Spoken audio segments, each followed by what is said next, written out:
Ar lieliem panākumiem strādā mūsu dzelzceļnieki. Viņi ieņem pirmo vietu padomju dzelzceļnieku vidū.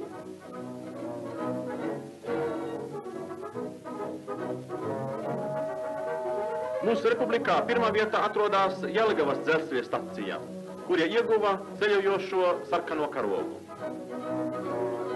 Kārlis Puriņš, stacijas priekšnieks, par savu darbu viņš pelnīti ieguvis Stahanoviešu nosaukumu.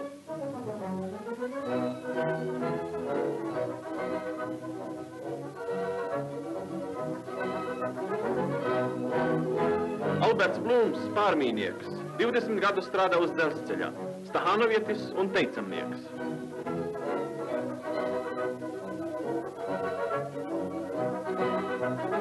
Žanis Jankovskis, labākais vilcienu sastādītājs.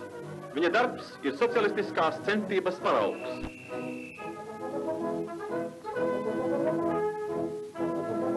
Kravējs Skrimelis, triecienieks, katru dienu pārsniedz darba plānu par 200%. Mašinists Lindenbergs, kur lokomotīva pelnīti nes ceļojošo sarkano karogu.